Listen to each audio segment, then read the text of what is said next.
Dear student, my name is Juri Boissa and I am your teacher of education. First of all, I welcome all of you to our Nucleus Academy College. Nucleus Academy এক অনন্য শিক্ষানুষ্ঠান। এই শিক্ষানুষ্ঠানৰ উজ্জ্বল ভৱিষ্যত কামনা কৰি মই আজিৰ পাঠটো আৰম্ভ কৰিম। In this class, we will study about the first chapter of our subject education and I will also give you the syllabus in this class. So, let us begin the class. এতিয়া শিক্ষা বিষয়টো পঢ়াবলৈ হলে প্ৰথমতে শিক্ষা বিষয়টোনো কি সেই বিষয়ে তোমালোকৰ আগত মই অৱগত কৰিব লাগিব। এটা শিক্ষা হৈছে এটা বাস্তৱ ভিত্তিক বিষয়। ইয়াত কোনো কল্পনাৰ স্থান নাই। এই বিষয়টো এটা ইন্টাৰেষ্টিং বিষয়। গতিকে শিক্ষা বুলিলে কি বুজা এইটো মই তোমালোকক আজি কৈ দিম। শিক্ষা হৈছে এক বিকাশশীল প্ৰক্ৰিয়া। পৰিৱেশৰ লগত হোৱা ক্ৰিয়া প্ৰক্ৰিয়াৰ ফলত মানুহৰ অভিজ্ঞতাসমূহৰ যি ধাৰাবাহিক পৰিপুষ্টি সাধন আৰু সংস্কাৰ সাধন হয় তাকেই প্ৰকৃততে শিক্ষা বুলি কোৱা হয়। শিক্ষাই মানুহক আন্ধাৰৰ পৰা পোহৰলৈ আনে। মানুহৰ জ্ঞানৰ দিগন্ত সম্প্ৰসাৰিত কৰি তোলে শিক্ষাই। শিক্ষা এক জীৱনজোৰা প্ৰক্ৰিয়া। আমাৰ জন্মৰ পৰা মৃত্যুলৈকে শিক্ষা অহৰহভাৱে চলি থাকে। Education is a lifelong process. Education is a continuous process. এইটো আমাৰ জন্মৰ পৰা একেবাৰে মৃত্যুলৈকে চলি থাকে। শিক্ষাই মানুহৰ আচৰণৰ সংশোধন কৰে। Education as a modification of behavior. কাৰণ এই শিক্ষাই আমাৰ আচৰণবিলাকৰ আমাৰ যিবিলাক ব্যৱহাৰ আচৰণ এইবিলাকৰ সদায় সংশোধন কৰি তোলে। শিক্ষাই সমাজ পৰিৱৰ্তনৰ আহিলা হিচাপেও কাম কৰে। Education as an instrument of social change. এয়া হৈছে শিক্ষা। এতিয়া শিক্ষাৰ আভিধানিক অৰ্থ বুলি ক'লে তোমালোকক মই ইয়াৰ শব্দগত অৰ্থখিনি অলপ বুজাই দিব লাগিব। ইংৰাজী এডুকেশ্যন শব্দটো মূল লেটিন ভাষাৰ দুটা শব্দৰ পৰা আহিছে। এটা হৈছে এডুকেয়াৰ আৰু আনটো হৈছে এডুচেয়াৰ। এতিয়া চাবা এডুকেশ্যন শব্দটো দুটা শব্দৰ পৰা আহিছে। এটা হৈছে এডুকেয়াৰ আৰু আনটো হৈছে এডুকেয়াৰ আৰু আনটো হৈছে এডুচেয়াৰ। এতিয়া এডুকেয়াৰৰ অৰ্থ হৈছে শব্দগত অৰ্থ হৈছে লালন পালন কৰা। লালন পালন কৰা বা প্ৰতিপালন কৰা। লালন পালন কৰা বা প্ৰতিপালন কৰা বা তুলি তালি ডাঙৰ দীঘল কৰা বা তুলি তালি ডাঙৰ দীঘল কৰা।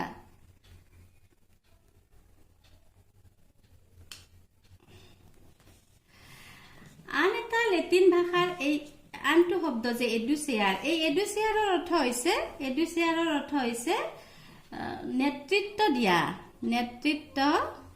দিয়া বা বাহিৰ কৰা। অৰ্থাৎ শিক্ষা হ'ল শিশুৰ অন্তৰ্নিহিত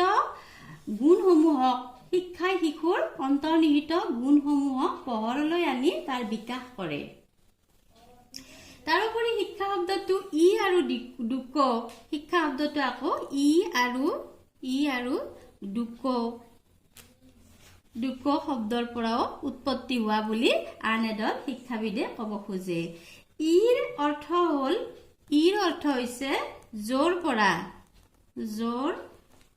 পৰা আৰু দুকৰ অৰ্থ হ'ল মই আগবাঢ়ো।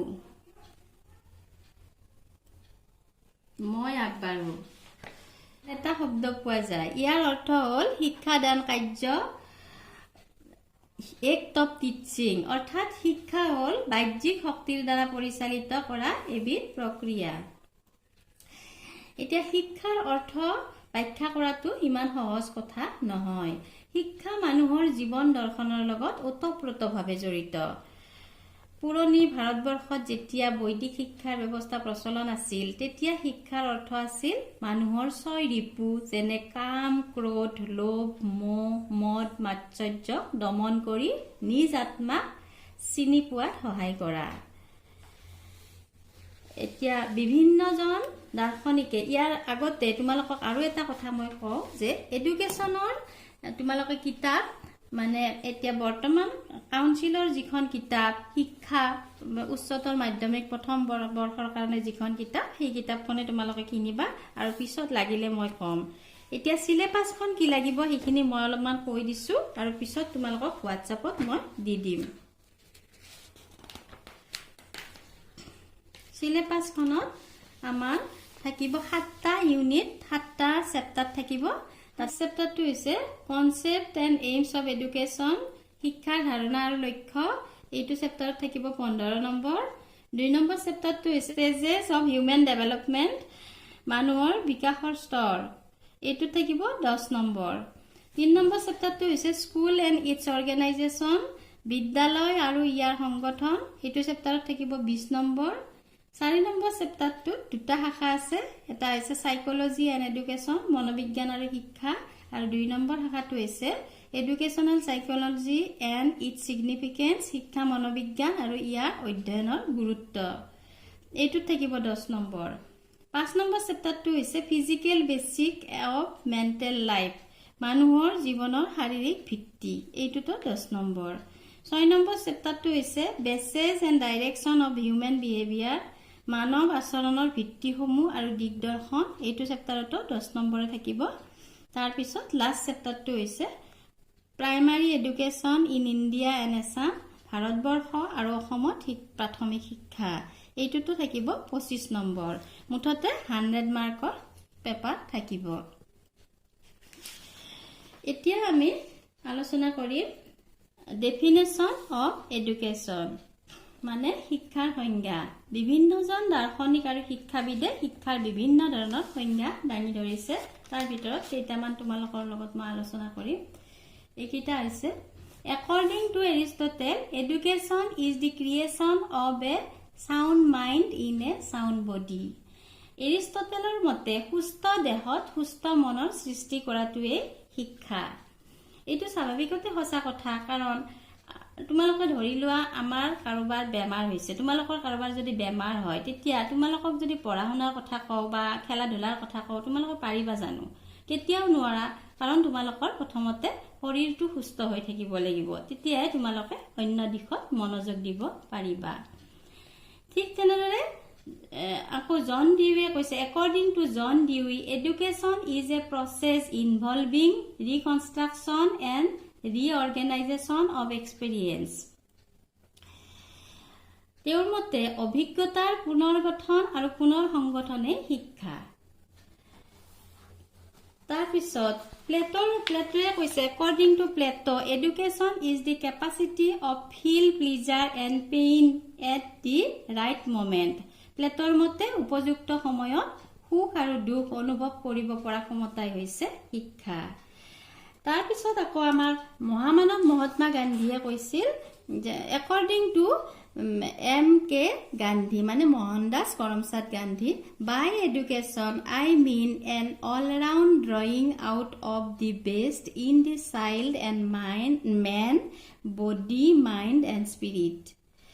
মানে আমি শিক্ষা বুলিলে তেওঁ কৈছিল যে শিশু বা মানুহৰ সকলো প্ৰকাৰৰ দৈহিক, মানসিক, আধ্যাত্মিক সকলো প্ৰকাৰৰ বিকাশকে আমি বুজো, তেওঁ বুজে বুলি কৈছিল। এইখিনি হৈছে শিক্ষাৰ সংজ্ঞা।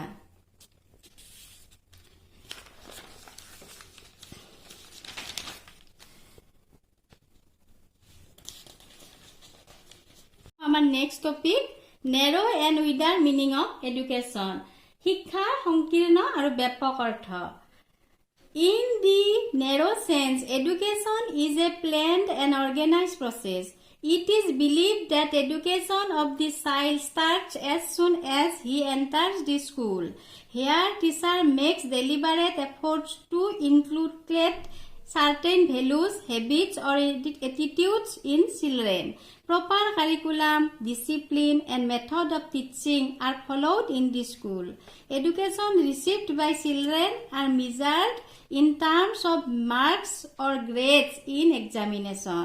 Education here means conscious and planned process through which the child is included to the selective course of experience of his social life. এইখিনি অলপ মই এতিয়া বুজাই দিম, তোমালোকে মন কৰিবা। এতিয়া সংকীৰ্ণ অৰ্থত শিক্ষা হৈছে সুপৰিকল্পিত আৰু সুসংগঠিত প্ৰক্ৰিয়া। আমাৰ ল'ৰা ছোৱালীসকলে এটা নিৰ্দিষ্ট বয়সত, যেনে ধৰা আমাৰ প্ৰি প্ৰাইমাৰী ষ্টেজত 3 বছৰত স্কুললৈ যায়, তাৰপিছত প্ৰাইমাৰী ষ্টেজত আমাৰ 6 বছৰত স্কুলত নাম ভৰ্তি কৰে।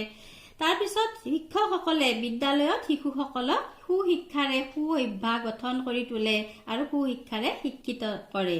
বিদ্যালয়ত কিছুমান নিৰ্দিষ্ট পাঠ্যক্ৰম থাকে, নিৰ্দিষ্ট অনুশাসন থাকে আৰু নিৰ্দিষ্ট পদ্ধতি থাকে, শিক্ষণ পদ্ধতি থাকে। ছাত্ৰসকলক পৰীক্ষাৰ মাধ্যমেৰে ইয়াত গ্ৰেড বা নম্বৰ দিয়া হয়। প্ৰচলিত সমাজৰ সাংস্কৃতিক ঐতিহ্যসমূহৰ ভৱিষ্যত সমাজৰ উঠি অহা চামলৈ প্ৰেৰণ কৰাই হৈছে সংকীৰ্ণ অৰ্থত শিক্ষাৰ উদ্দেশ্য। এই শিক্ষাত এই সংকীৰ্ণ অৰ্থৰ শিক্ষাৰ যিটো অৰ্থ সেইটো অলপ ঠেকগণ্ডিৰ।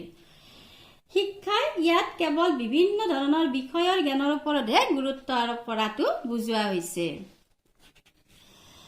বা নিৰ্দিষ্ট এটা পাঠ্যক্ৰম, নিৰ্দিষ্ট অনুশাসন বা নিৰ্দিষ্ট শিক্ষা পদ্ধতিতে এইটো প্ৰচলন হৈছে। এতিয়া তাৰ পিছত টপিকটো আছে আমাৰ উইডাৰ মিনিং অফ এডুকেশ্যন, ব্যাপক অৰ্থৰ শিক্ষা। এতিয়া চাবা, in wider sense, education includes the totality of influence and experiences that an individual acquires throughout all his long life from birth to death. In the wider sense, one's life is the background of his education. In wider sense, education is a social process. Men develop relationship to every aspect of the society. In this relationship makes him educated. In the true sense, education is nothing but the development of an individual. বহল অৰ্থত বা ব্যাপক অৰ্থত শিক্ষা হৈছে আমাৰ এটা জীৱন ব্যাপী চলা প্ৰক্ৰিয়া। বহল অৰ্থত আমাৰ শিক্ষাটো হৈছে জন্মৰ পৰা মৃত্যুলৈকে আমাৰ শিক্ষা অহৰহভাৱে চলি থাকে। সেইকাৰণে এইটোক আমি কণ্টিনিউৱাছ প্ৰচেছ বা ধাৰাবাহিক প্ৰক্ৰিয়া হিচাপে অভিহিত কৰিব পাৰোঁ। প্ৰত্যেকজন ব্যক্তিয়ে নিজৰ জীৱনৰ পৰাই শিক্ষা আহৰণ কৰে। সেইকাৰণে এই শিক্ষাক এটা বহল অৰ্থৰ বা ব্যাপক অৰ্থৰ শিক্ষা বুলি কোৱা হয় আৰু এই শিক্ষাক এটা সামাজিক প্ৰক্ৰিয়া বুলি কোৱা হয়। কাৰণ ব্যক্তিৰ সমষ্টিয়েই সমাজ। আমি ব্যক্তিসকলে আমাৰ বিভিন্ন ধৰণৰ বিভিন্নজন ব্যক্তি লগ লাগি এখন সমাজ গঠিত হয়। ব্যক্তিৰ অবিহনে আমাৰ কেতিয়াও সমাজ গঠন হ'ব নোৱাৰে। চিন্তাবিদ টি ৰেমণ্টে কৈছিল যে অকলশৰীয়া ব্যক্তি এক অলিক কল্পনা। অকলশৰীয়াভাৱে আমি ব্যক্তিৰ কোনো ধৰণৰ কল্পনা কৰিব নোৱাৰো। সেইকাৰণে আমাৰ ব্যক্তিৰ সমষ্টিয়ে যিহেতু সমাজ, গতিকে সমাজক বাদ দি আমি ব্যক্তিৰ কথা কেতিয়াও কল্পনা কৰিব নোৱাৰো।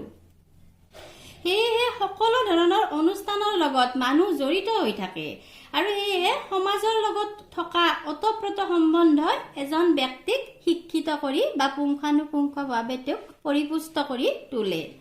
ব্যাপক অৰ্থত শিক্ষাক সেইকাৰণে এজন ব্যক্তিৰ বিকাশ বুলি কোৱা হয়।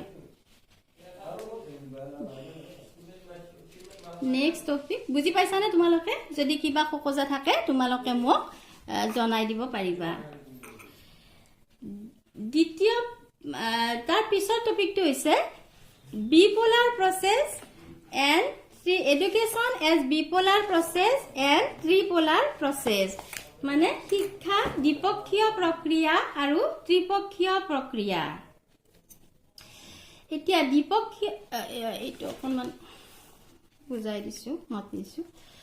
Sir John Adams, in his book entitled Evaluation of Educational Theory, has described education as a bipolar process. In this process, teacher represents one pole and student the other.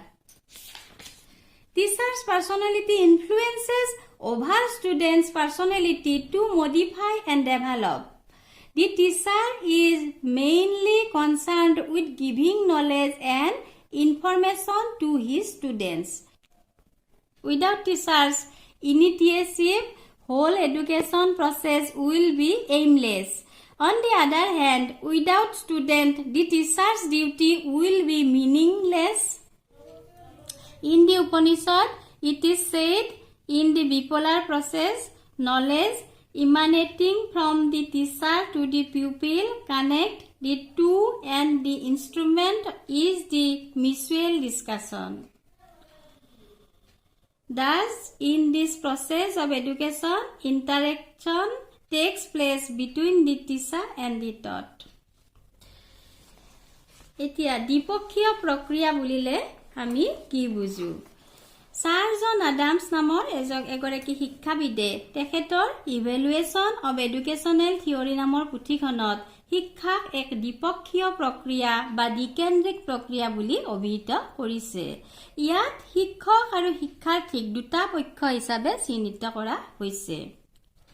তেখেতৰ মতে শিক্ষকৰ ব্যক্তিত্বই শিক্ষাৰ্থীৰ ব্যক্তিত্ব বিকাশত প্ৰভাৱ পেলায়। শিক্ষকে ছাত্ৰক জ্ঞান প্ৰদান কৰে, তেওঁৰ অবিহনে শিক্ষা উদ্দেশ্যহীন বুলি তেওঁ আখ্যা দিছে। এইটো স্বাভাৱিকতে সঁচা কথা যে তোমালোকৰো কিছুমান এনেকুৱা টিচাৰ আছে যিবিলাকক তোমালোকে মানে অনুকৰণ কৰা, বা আমাৰো এতিয়াও এনেকুৱা কিছুমান শিক্ষাগুৰু আছে যিবিলাকক আমি সদায় অনুকৰণ কৰি চলো, বা তেওঁলোকৰ আচৰণ, তেওঁলোকৰ ভাৱ ভংগী ক'ব নোৱাৰাকে আমি অনুকৰণ কৰোঁ। গতিকে শিক্ষকৰ ব্যক্তিত্বই সদায় ছাত্ৰ ছাত্ৰীৰ ব্যক্তিত্বক প্ৰভাৱান্বিত কৰে। সেইবাবে শিক্ষাবিদ জন আদামছে কৈছিল যে শিক্ষা এক দ্বিপক্ষীয় প্ৰক্ৰিয়া। তাৰপিছত আছে শিক্ষা এক ত্ৰিপক্ষীয় প্ৰক্ৰিয়া, education as a tripolar process. Tripolar process. John Dewey said, an education proceeds by the participation of the individual in the social consciousness of the race. John Dewey considered education as a tripolar process. Along with the teacher and students, there is the society that makes education a success. The child is to live and develop in the community to which he belongs. The teacher designs, plans, executes, and evaluates students' experiences in the light of social surroundings. He should try to understand the child's interests, capacities, attitudes, limitations, etc. and act accordingly with their situations. It is the society which will determine the aims, contents, methods of teaching. The teacher tries to modify the personality of the students in the light of the need of the society. তাৰমানে ত্ৰিপক্ষীয় প্ৰক্ৰিয়া বুলিলে আমি কি বুজো? এতিয়া তোমালোকে অলপ মনোযোগ দি শুনিবা যে ছাৰ জন আদামছে আমাক কৈছিল যে শিক্ষা এটা দ্বিপক্ষীয় প্ৰক্ৰিয়া, কিন্তু শিক্ষাবিদ জন ডিউৱে এই ছাৰ জন আদামছৰ এই কথাটো মতটো বিৰোধিতা কৰি তেওঁ কৈছিল যে শিক্ষা এটা দ্বিপক্ষীয় প্ৰক্ৰিয়া হ'ব নোৱাৰে, কাৰণ অকল শিক্ষক আৰু শিক্ষাৰ্থী থাকিলেই আমি শিক্ষা কাৰ্যটো সম্পন্ন কৰিব নোৱাৰো। এতিয়া মই তোমালোকক স্বাভাৱিকতে এটা উদাহৰণ দিব পাৰো। ধৰা তোমালোক আৰু মই হলো তোমালোকৰ এডুকেশ্যনৰ টিচাৰ আৰু তোমালোক হলা ষ্টুডেণ্ট। কিন্তু তোমালোকক যদি মই এখন বজাৰত লগ পাওঁ তেতিয়াহ'লে তোমালোকক মই শিক্ষা দিব পাৰিমনে? নোৱাৰিম, কিয়নো তাত আমাৰ এটা সামাজিক পৰিৱেশৰ অভাৱ। এতিয়া তোমালোকক মই কেনেকৈ ফলপ্ৰসূ শিক্ষা দিব পাৰিম? য'ত আমাৰ এটা সামাজিক পৰিৱেশ থাকে এটা শিক্ষানুষ্ঠানখনত আমাৰ এটা সামাজিক পৰিৱেশ আছে সেইকাৰণে আমি শিক্ষক ছাত্ৰ ছাত্ৰী আৰু যেতিয়া সামাজিক ক্লাছৰুমত তোমালোকক এটা মই ভাল শিক্ষা বা ফলপ্ৰসূ শিক্ষা দিবলৈ সক্ষম হ'ম ইয়াতে ছাত্ৰৰ ব্যক্তিত্ব শিক্ষকৰ ব্যক্তিত্বৰ প্ৰভাৱেৰে ছাত্ৰৰ ব্যক্তিত্ব প্ৰভাৱিত হ'ব আৰু তাতে এটা আমাক সামাজিক পৰিৱেশে বিৰাজমান হৈ আছে সেইকাৰণে তোমালোকক মই এটা সুশিক্ষা দিব পাৰিম গতিকে শিক্ষাবিদ জন ডিউৱে কৈছিল যে ইয়াতে তিনটা পক্ষ জড়িত হৈ থাকে এটা হৈছে ছাত্ৰ আনটো হৈছে ইয়াত এই ক্ষেত্ৰত ছাত্ৰ হ'ল ক্ৰিয়াৰ ভূমিকা গ্ৰহণকাৰী আৰু শিক্ষক হ'ল ক্ৰিয়া পৰিচালনাকাৰী আৰু সামাজিক পৰিৱেশ হ'ল শিক্ষা বিষয় আৰু তাৰ গতি নিৰ্ধাৰণকাৰী এই তিনিওটা পক্ষৰ পাৰস্পৰিকতাই শিক্ষাক গণতন্ত্ৰৰ নীতি কাৰ্যকৰী কৰি তুলিব পাৰে সেইবাবে জন ডিউৱে কৈছিল যে শিক্ষা এটা ত্ৰিপক্ষীয় প্ৰক্ৰিয়া নেক্সট টপিক হ'ব আমাৰ জীৱনব্যাপী ইংলিছটো কৈ দিছো education as a life long process education as a life long process জীৱনব্যাপী প্ৰক্ৰিয়া স্বৰূপে শিক্ষা Education is the acquisition of experience comprising the whole life of the individual. Formal education has a beginning and an end. It has its definite aims and objectives, duration and limits. But in actual, education is related to the life itself. In our today life, we acquire new experiences, modify ourselves, solve problems of our life. Education is considered as a lifelong process, striving for perfection. Education মানে শিক্ষাটো আমাৰ হৈছে এটা জীৱনব্যাপী চলা প্ৰক্ৰিয়া শিক্ষাটো আমাৰ জন্মৰ পৰা মৃত্যুলৈকে আমাৰ শিক্ষাটো চলি থাকে এইবিলাক তোমালোকক মই পিছত কম ভালকৈ যে আমাৰ প্ৰকাৰবিলাক বুজালে বুজি পাবা যে শিক্ষাৰ প্ৰকাৰ আছে আনুষ্ঠানিক শিক্ষা অনানুষ্ঠানিক শিক্ষা বা অনৌপচাৰিক শিক্ষা আমাৰ আনুষ্ঠানিক শিক্ষাটোৰে এটা লিমিট থাকে বা সীমাবদ্ধতা থাকে কিন্তু অনানুষ্ঠানিক শিক্ষাটোৰ কোনো সীমাবদ্ধতা নাথাকে এই শিক্ষা আমাৰ জন্মৰ পৰা মৃত্যুলৈকে অহৰহভাৱে চলি থাকে এইটো কেতিয়াও সমাপ্ত হ'ব নোৱাৰে ইয়াৰ নিৰ্দিষ্ট অধ্যয়ন আৰু ক্ৰিয়াৰ পৰিসৰ থাকে এই পৰিসৰটো একেবাৰে বহল পৰিসৰ এই শিক্ষা সমগ্ৰ জীৱনব্যাপী চলি থাকে শিক্ষা আমাৰ ব্যক্তিগত আৰু সামাজিক পৰ্যায়ত চলি থকা ক্ৰিয়া প্ৰচেষ্টা যাৰ সহায়েৰে আমি বিকাশৰ ঊৰ্ধ্ব স্তৰলৈ ক্ৰমাগতভাৱে আগুৱাই যাব পাৰো আৰু এটা নিৰ্দিষ্ট লক্ষ্যত আমি উপনীত হ'ব পাৰো সেইবাবে এই শিক্ষাক আমাৰ জীৱনব্যাপী চলা শিক্ষা বুলি কোৱা হয় নেক্সট টপিক হৈছে education as modification of behaviour After birth, a baby behaves out of his instinctive tendencies. Education helps in the process of modification of behavior. It is education that gives rise to the desire and needs for change. The process of modification of behavior, it is a continuous one that covers the whole life of man. Education identifies itself through this process of modification মানে শিক্ষাই আমাৰ আচৰণৰ সংশোধন কৰে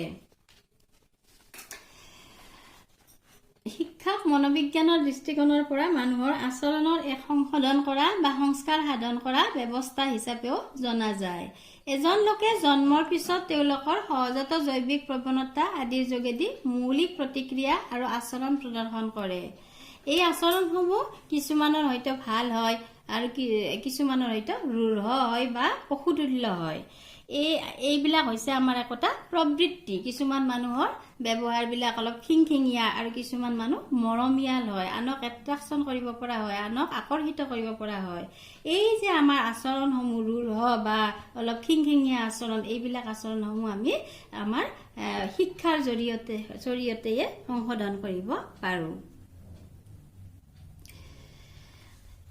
আৰু শিক্ষাই আমাৰ এই আচৰণসমূহ উন্নত কৰিব পাৰে next topic Education as an instrument of social change.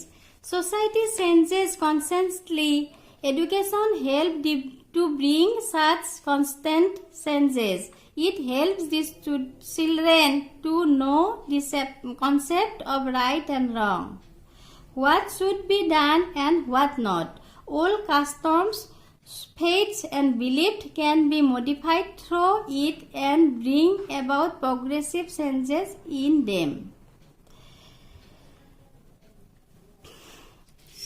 শিক্ষাই আমাৰ সামাজিক পৰিৱৰ্তনৰ সমাজ পৰিৱৰ্তনৰ আহিলা স্বৰূপেও কাম কৰে। শিক্ষাই সামাজিক পৰিৱৰ্তনৰ ইচ্ছা মানুহৰ মনত যিমান সোনকালে জগাই তুলিব পাৰে অইন কোনো বস্তুৱে সেই ভূমিকা ল'ব নোৱাৰে। শিক্ষাৰ দ্বাৰা মানুহৰ মনত থকা কুসংস্কাৰ, অন্ধবিশ্বাস, কুঅভ্যাস এইবিলাক আঁতৰ কৰিব পাৰি। ফলস্বৰূপে সামাজিক উন্নতি আৰু প্ৰগতি আশা কৰিব পাৰি। শিক্ষাই এনেকুৱা এটা শক্তি যি আমাৰ সমাজ পৰিৱৰ্তনৰ আহিলা স্বৰূপে কাম কৰিব পাৰে। Next topic, scope of education, শিক্ষাৰ পৰিসৰ। The scope of any subject is the area it encompasses. Subjects like physics, chemistry can be restricted within a definite scope of horizon, but the horizon of education is such that it cannot be restricted within specific boundary.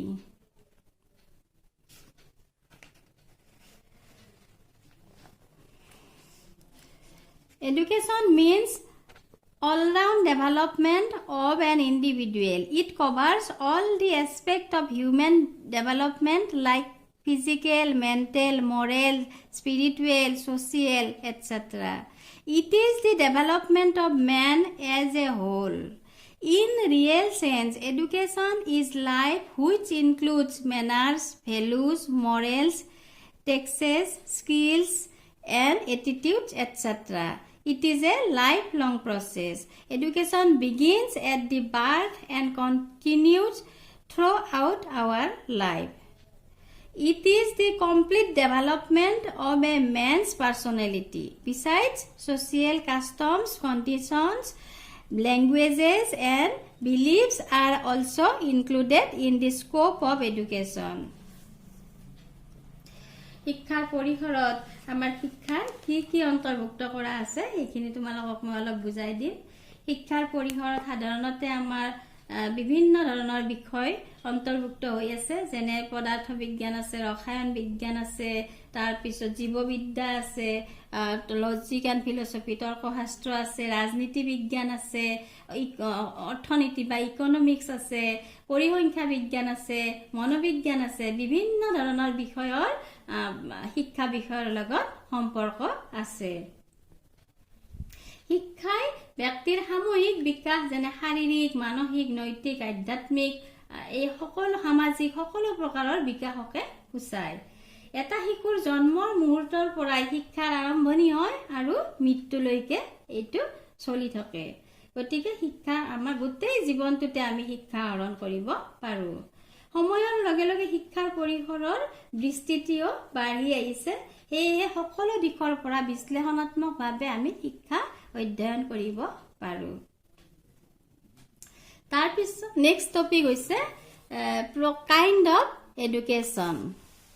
Kind of education, types of education বুলিও কোৱা হয়।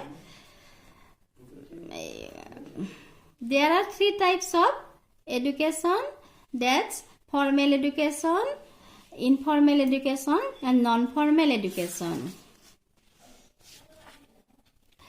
Formal education is provided in an educational institution in an organized way.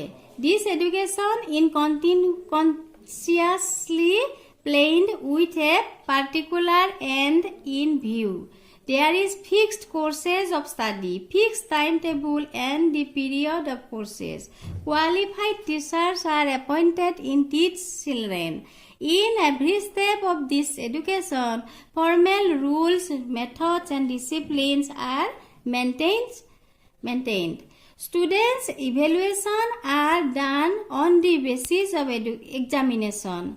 After passing the examination, certificates, degree and diplomas are awarded.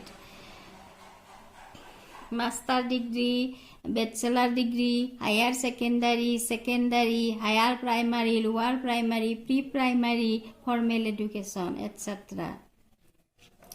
গতিকে আনুষ্ঠানিক শিক্ষা বুলিলে আমাৰ তোমালোকক মই অলপমান ভালকে বুজাই দিছো যে আনুষ্ঠানিক শিক্ষা হৈছে বিদ্যালয় বা মহাবিদ্যালয়ৰ চাৰিবেৰৰ মাজত থাকি সুপৰিকল্পিত আৰু উদ্দেশ্য প্ৰণোদিতভাৱে এটা নিৰ্ধাৰিত সময়সূচীৰ ভিতৰত নিৰ্দিষ্ট পাঠ্যক্ৰম আৰু অনুশাসনৰ মাজেৰে যি শিক্ষা প্ৰদান কৰা হয় সেই শিক্ষাকে আনুষ্ঠানিক শিক্ষা বুলি কোৱা হয়। এই শিক্ষাত ছাত্ৰৰ পৰীক্ষাৰ মূল্যায়ন থাকিব আৰু এই শিক্ষাত ছাত্ৰ ছাত্ৰীৰ এটা নিৰ্দিষ্ট সময়সীমা থাকিব, নিৰ্দিষ্ট সময়সূচী থাকিব। যেনে ধৰা আমাৰ 9টাৰ পৰা স্কুল আৰম্ভ হ'ব আৰু 3টাত শেষ হ'ব, এনেকুৱা নিৰ্দিষ্ট সময়সূচী থাকিব, নিৰ্দিষ্ট চিলেবাছ থাকিব, নিৰ্দিষ্ট সময় থাকিব, তাৰপিছত আকৌ নিৰ্দিষ্ট শিক্ষণ পদ্ধতি থাকিব। ইয়াত ছাত্ৰৰ ইচ্ছা অনুযায়ী বাহিৰলৈ ওলাই যোৱা, সোমাই থকা এইবিলাক কৰিব নোৱাৰিব। আৰু পৰীক্ষাৰ শেষত আনুষ্ঠানিকভাৱে তেওঁলোকক ডিগ্ৰী ডিপ্ল'মা দিয়া হ'ব। এইটো হৈছে আমাৰ আনুষ্ঠানিক শিক্ষা। এই শিক্ষাটো অলপ ঠেকগণ্ডিৰ। নেক্সট টপিক হৈছে informal education. Informal education is more comprehensive than formal education. It is not pre-planned. It is the type of education which the child gets while moving and living in the community with other persons. It is casual and gained through daily experiences and activities. Agencies of this education are home, religious and social institutions, radio, newspapers, television, and the like. Formal rules, disciplines, and methods are not followed here. Evaluation is done by observing social adjustment only.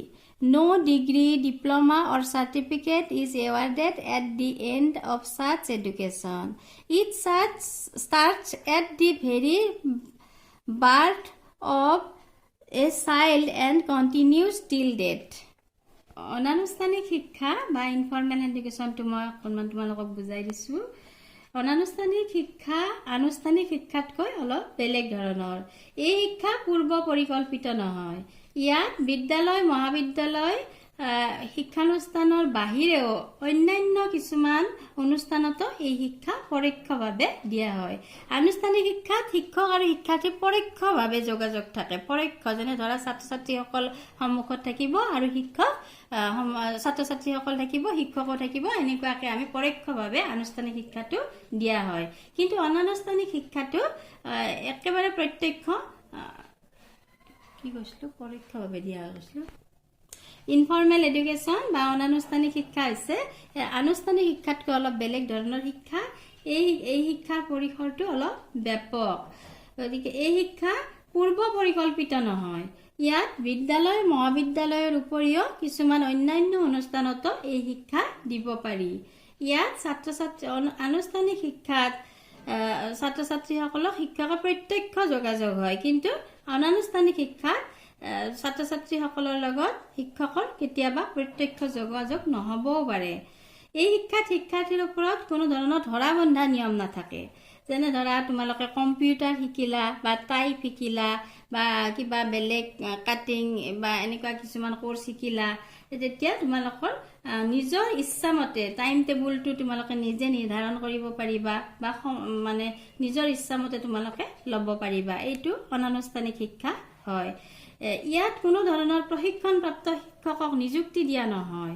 এইবিধ শিক্ষা ব্যয়বহুল নহয় আৰু এইবিধ শিক্ষাত বেছি মানে টকা পইচাৰ প্ৰয়োজন নহয়।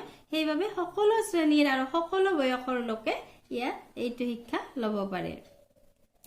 এই শিক্ষাৰ শেষত কোনো ধৰণৰ ডিগ্ৰী, ডিপ্ল'মা বা চাৰ্টিফিকেট দিয়া নহয়। সামাজিকভাৱে কৰা সমালোচনাৰ দ্বাৰা শিক্ষাৰ্থীক মূল্যায়ন কৰা হয় বা মাৰ্ক দিয়া হয়। অনানুষ্ঠানিক শিক্ষা গ্ৰহণ কৰা হয় গৃহ সমাজ ধৰ্মীয় অনুষ্ঠান বা ধৰা টিভিত তাৰপিছত অনাতাঁৰ কেন্দ্ৰত ৰাজহুৱা পুথিভঁৰালত আৰু ব্যক্তিগত বিভিন্ন ধৰণৰ শিক্ষানুষ্ঠানতো অনানুষ্ঠানিক শিক্ষা প্ৰদান কৰিব পাৰি শিশু জন্ম হওঁতেই আৰম্ভ হোৱা এই শিক্ষা একেবাৰে মৃত্যু পৰ্যন্ত চলি থাকে এইটোকে অনানুষ্ঠানিক শিক্ষা বুলি কোৱা হয় নেক্সট টপিক non-formal education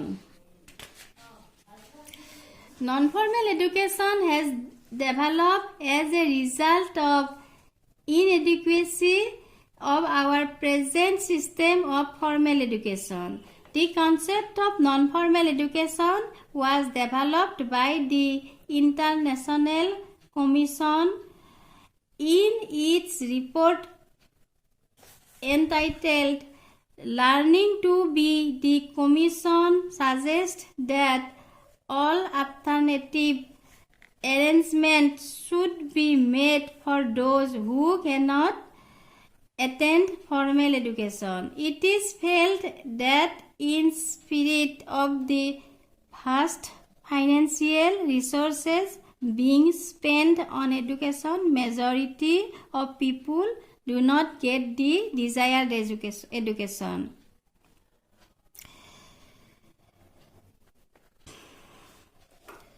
এতিয়া অনৌপচাৰিক শিক্ষা বুলিলে নন ফৰ্মেল বা অগতানুগতিক শিক্ষা বুলিও কোৱা হয় আৰু এইটো অনৌপচাৰিক শিক্ষা বুলিও কোৱা হয় অনৌপচাৰিক শিক্ষাটো আকৌ অলপ বেলেগ ধৰণৰ এই আমাৰ আনুষ্ঠানিক শিক্ষাৰ বিলুপ্ত সাধন কৰিবৰ বাবে আমাৰ যে কিছুমান এনেকুৱা আছে যে ধৰা কিছুমানে নিৰ্দিষ্ট বয়সত ঘৰৰ অভাৱৰ কাৰণেই হোক বা বেলেগ কিছুমান কাৰণতেই হোক কিছুমান ল'ৰা ছোৱালী আমাৰ শিক্ষা গ্ৰহণ কৰিব নোৱাৰে বা কিছুমান ছোৱালী থাকে কম বয়সতে মাক দেউতাকে তেওঁলোকক বিয়া দি দিয়ে বাল্য বিবাহ হয় সেইবিলাক কাৰণতো তেওঁলোকে একেবাৰে প্ৰপাৰ সময়ত তেওঁলোকে শিক্ষা লাভ কৰা আনুষ্ঠানিক শিক্ষা লাভ কৰিব নোৱাৰে এই যে ৰৈ যোৱা এই চামৰ কাৰণে আমাৰ এটা শিক্ষা ব্যৱস্থা কৰা হৈছে সেইটো হৈছে অনৌপচাৰিক শিক্ষা বা অগতানুগতিক শিক্ষা এই শিক্ষাটো এনেকুৱা নিৰ্দিষ্ট সময়সীমা নাথাকে বা নিৰ্ধাৰিত পাঠ্যক্ৰম নাথাকে এই শিক্ষাটো শিক্ষাৰ্থীৰ স্বাধীনতা অনুসৰি শিক্ষা গ্ৰহণ কৰিব পাৰে এই শিক্ষা ব্যৱস্থাটোক অনৌপচাৰিক শিক্ষা বা অগতানুগতিক শিক্ষা বুলি কোৱা হয়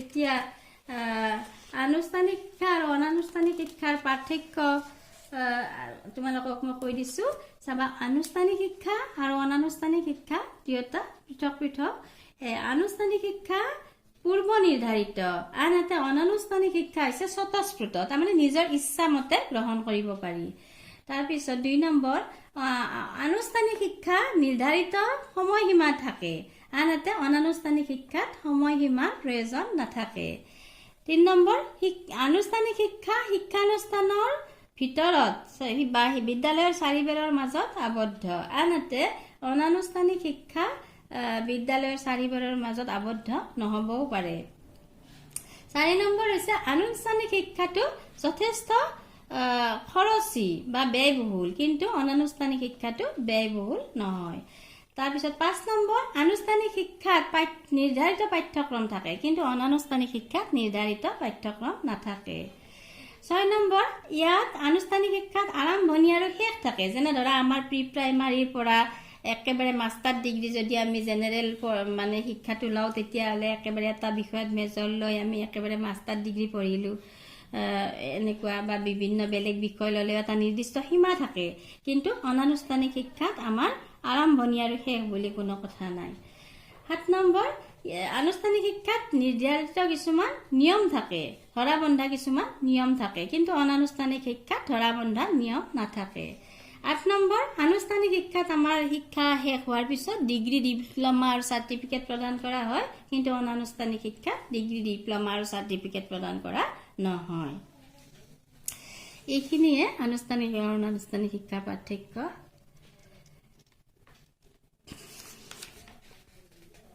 তাৰপিছত আকৌ অনানুষ্ঠানিক শিক্ষা আৰু অনৌপচাৰিক বা অগতানুগতিক শিক্ষাৰ পাৰ্থক্যটো অলপ মই কৈ দিছো আনুষ্ঠানিক আনুষ্ঠানিক শিক্ষা নিৰ্দিষ্ট ধাৰণা আৰু পাঠ্যক্ৰম থাকে, কিন্তু অনৌপচাৰিক শিক্ষাত শিক্ষাৰ্থীৰ প্ৰয়োজন অনুসৰি বিভিন্ন ধৰণৰ পাঠ্যক্ৰম থকা দেখা যায়। তাৰপিছত 2 নম্বৰ, আনুষ্ঠানিক শিক্ষাত নিৰ্ধাৰিত সময়সীমা দিয়া থাকে, কিন্তু অনৌপচাৰিক শিক্ষাত নিৰ্ধাৰিত সময়সীমা নাথাকে।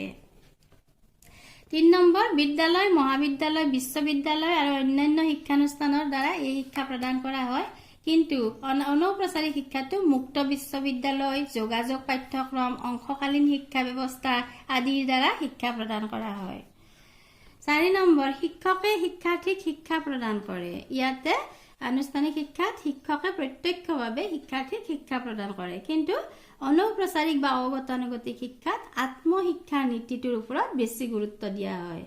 5 নম্বৰ, আনুষ্ঠানিক শিক্ষাত নিৰ্দিষ্ট পাঠ্যক্ৰম, কঠোৰ অনুশাসন আৰু নিৰ্দিষ্ট শিক্ষাৰ লক্ষ্য দিয়া থাকে, কিন্তু অনৌপচাৰিক শিক্ষাত পৰিৱৰ্তনশীল পাঠ্যক্ৰম, আত্ম অনুশাসন আৰু সজাগতাৰ ওপৰত নিৰ্ভৰশীল হয়। 6 নম্বৰ, পৰীক্ষাৰ ভিত্তিত ডিগ্ৰী, ডিপ্ল'মা আৰু চাৰ্টিফিকেট দিয়া হয়, কিন্তু অনৌপচাৰিক শিক্ষাত মূল্যায়নৰ ভিত্তিতে ডিগ্ৰী, ডিপ্ল'মা আৰু চাৰ্টিফিকেট দিয়া হয়। আনুষ্ঠানিক শিক্ষাত বয়সৰ নিৰ্দিষ্ট এটা সীমা থাকে, কিন্তু অনানুষ্ঠানিক শিক্ষাত বয়সৰ সীমা নাথাকে। 8 নম্বৰ, আনুষ্ঠানিক শিক্ষাত মানৱ সম্পদৰ সৰ্বতোপ্ৰকাৰ ব্যৱহাৰ নহয়, কিন্তু অনৌপচাৰিক শিক্ষাত মানৱ সম্পদৰ সৰ্বতোপ্ৰকাৰৰ ব্যৱহাৰ হয়। এইখিনি হ'ল শিক্ষাৰ প্ৰকাৰ বা কাইণ্ডছ অফ এডুকেশ্যন। এতিয়া আজি মই এই পাঠটো সমাপ্ত কৰিম। তোমালোকৰ যদি কিবা সুধিব লগা থাকে মোক ফোন কৰিও সুধিব পাৰিবা বা আলোচনা কৰিব পাৰিবা। নেক্সট ক্লাছত মই শিক্ষাৰ লক্ষ্য সম্বন্ধে আলোচনা কৰিম, আৰু তোমালোকে পিছতো অফলাইন ক্লাছ হ'লে মই তোমালোকক ভালকৈ লগে পাম। গতিকে এই কৰোণাৰ ভয়াৱহ পৰিস্থিতিৰ পৰা তোমালোকে নিজক বচাই চলিবা, মাস্ক পৰিধান কৰিবা আৰু বাৰে বাৰে হাত ধুবা, মা দেউতাৰ কথা শুনিবা, আৰু তোমালোকৰ ভৱিষ্যত উজ্জ্বল কামনা কৰি মই মোৰ আজিৰ পাঠটো সামৰণি মাৰিছোঁ।